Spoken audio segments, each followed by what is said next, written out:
Hello.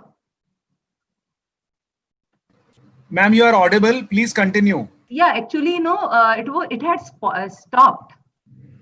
It had stopped. Stopped, ma'am. It had stopped. Okay, just give me 1 second. Easy. Yeah. Yes, continue, please. Yeah. Now it is. I'm The going on. okay. Yeah. Thank you, Avrar. So Yes. just to continue with this thing, Shishi sir, for you is the Wien's classification.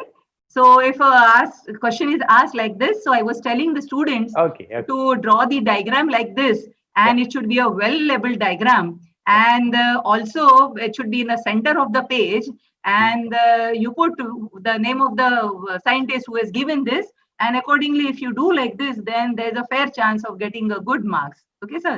Am I right? Yeah. So the Absolutely. next is, yes, sir. So the next is the we are going to start. We have finished with the morphology of the root canals. Now we are coming to switching over to the etiology of pulp diseases. Now we all know that when we are going to treat the pulp disease, one must know what are the etiological factors. So the Grossman has given the etiology is classified into the physical, the chemical, and the bacterial. In the physical, there is mechanical, thermal, and electrical. You know why? When I used to take this topic, I used to give one hint to the students. Remember MTE. Now it is MTA, so it is MTE. So M is mechanical, T is thermal, and E is electrical. In mechanical, there are again many things. That is, most important thing is trauma. The old edition of Engel has given etiology. There are 60 causes for the pulp disease. Okay, and we used to remember all those. But now we have made it simplified for you. But the most important thing in mechanical, you should know about the trauma. There may be trauma from vehicular accident, a home falling, a bite, a sports injury, and so on. Okay. Then second is the thermal, in which the heat produced because of the preparation of the cavities or from the restorative materials which you are going to use. So it might cause thermal damage to the pulp and lead to the pulpal disease. Electrical, we all know about the galvanism. When the galvanism is between the two dissimilar metals, so there will be a galvanism, and this electrical cause will be one of the causative factor for the pulpal disease. The chemicals, we all know, the oral cavity, all the teeth are subjected to the variety of beverages. Also, the persons who are working in the acid fumes factory. So this is because of that there can be a chemical and from the restorative materials. But now a question may be asked, which is the most important cause of the pulpal disease? So it is a bacterial cause, which you should be able to answer. Now, in a brief of the rationale of endodontic treatment, for this one should know what is the philosophy behind this. So in this, you know again the second BDS, the inflammation. You know about the inflammation, and there are only two things which you should remember. What does this inflammation do? The inflammation, first, what will do? It will restrict, okay, and second, it will allow for the repair. So this changes, this slide, it shows the irritants, then there are inflammatory changes, then there are protective mechanisms and all that, and it leads to a vicious cycle of inflammation, and then it ultimately leads to the disease here I have given as a irreversible pulpitis. So this rationale of endodontic treatment, for this theory question may be asked to you, and you should be able to write this in a detail. I have taken it in a short, but you have to write in a detail. And also the endodontic implications. We all know about fish. This fish experiment is that fish has described the foci of infection as 4 zones. Here you have to draw the diagram also, which is given in the Grossman. So the first zone is zone of infection, second zone of contamination, zone of irritation, and fourth is zone of stimulation. What are all contents of there that you have to study, and right. Now the again question would be put to you is about the diseases of the pulp. Now there are many classifications, but this is clinical classification of the disease of the pulp. One of our senior examiner, when she used to come in Nagpur, sir, so she used to always ask, because every student, you know, they used to give this clinical classification of the disease. But then she used to ask, what is Baum's classification of pulpal diseases? So like that. But here I have put the clinical classification of the disease of the pulp. So here, the inflammatory diseases of the dental pulp. In this, reversible pulpitis and irreversible pulpitis. We all know, I need not go into the detail. Reversible goes back to the normalcy. Irreversible doesn't go back to the normalcy, and there are changes. So in irreversible pulpitis, symptomatic irreversible pulpitis, asymptomatic irreversible pulpitis, chronic hyperplastic pulpitis, that is called as pulp polyp, and internal resorption. The second is the pulp degenerations. Pardon me for a spelling mistake. There has to be calcific degeneration, atrophic degeneration, and there's fibrous degeneration.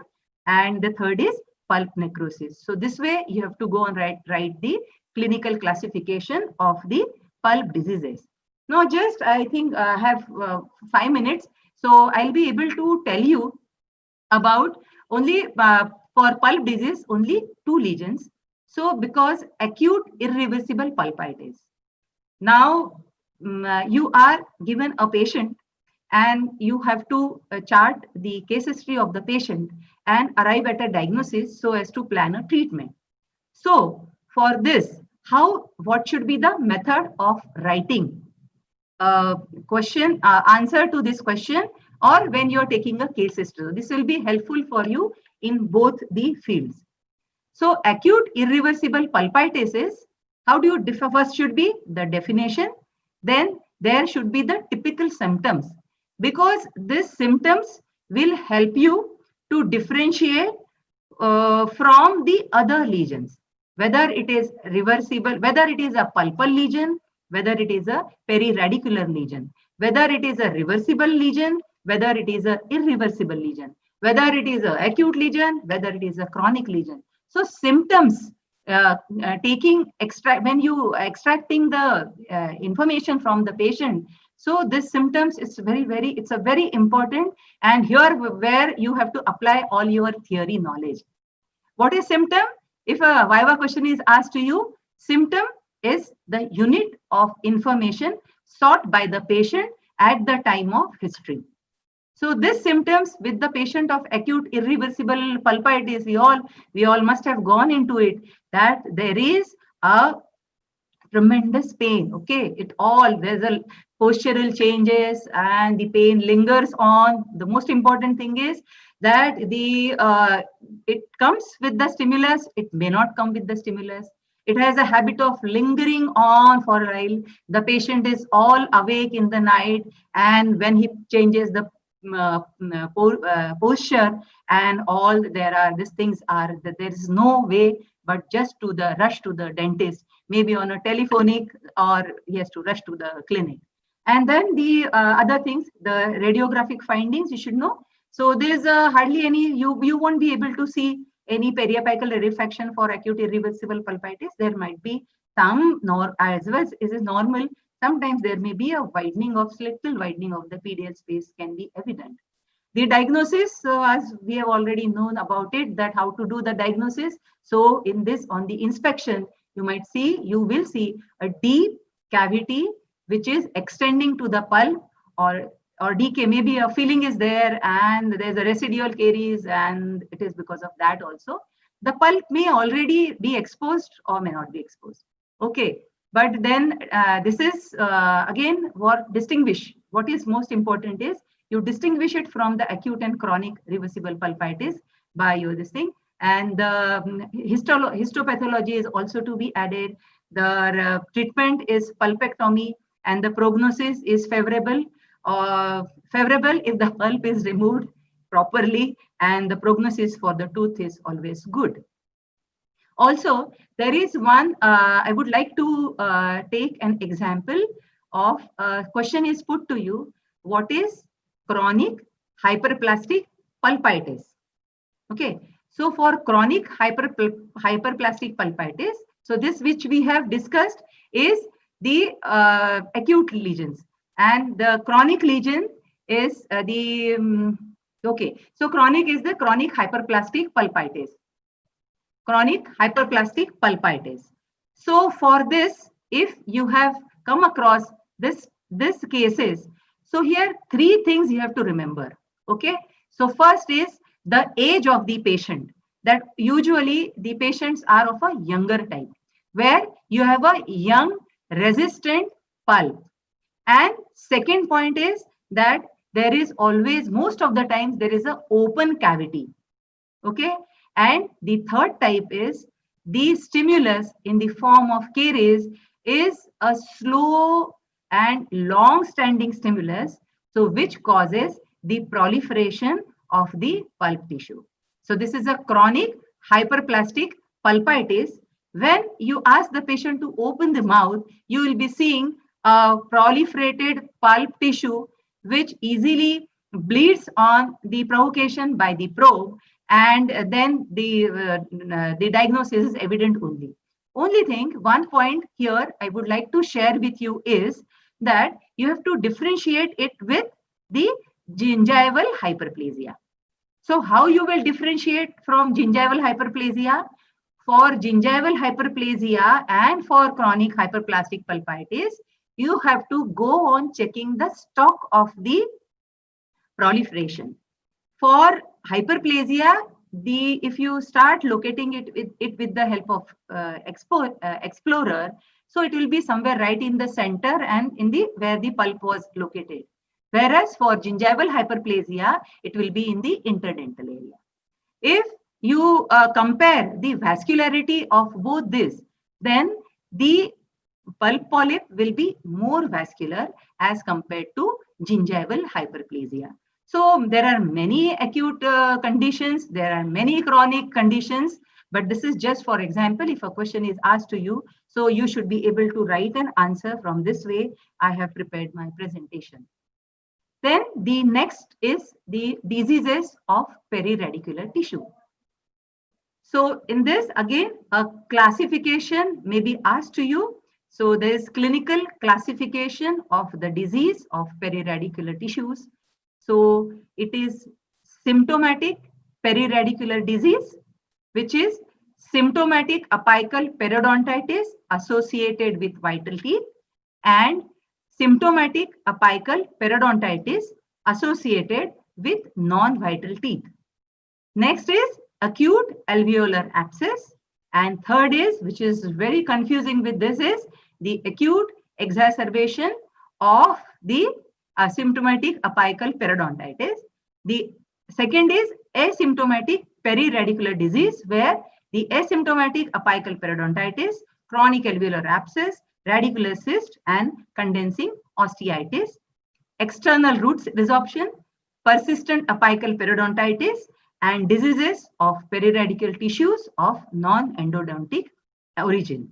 So here, just an example of if it is asked acute apical abscess or acute alveolar abscess, again in the same way which is given in the Grossman, you have to write about the definition, its symptoms, that is the clinical features, and your radiographic findings, then the diagnosis, then the differential diagnosis, and the histopathology, and the treatment, and the prognosis of the teeth.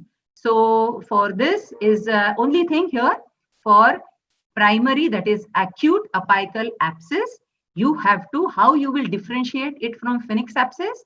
So phoenix abscess is the acute exacerbation of chronic lesion. So only differentiating factor, all the signs and symptoms will be of the acute abscess. But what will be the differentiating criteria is the radiograph. So on the radiograph, you will find a nice periapical radiolucent lesion, which will be the only differentiating criteria for this. So with this, I end my presentation. and I tried to cover as far as possible the syllabus which is given by the MUHS. I am extremely thankful to MUHS and who has given me the opportunity. I hope I have tried to satisfy my students, and I wish all my students of very best of luck, and I know that they will come out in a flying colors. Thank you so much.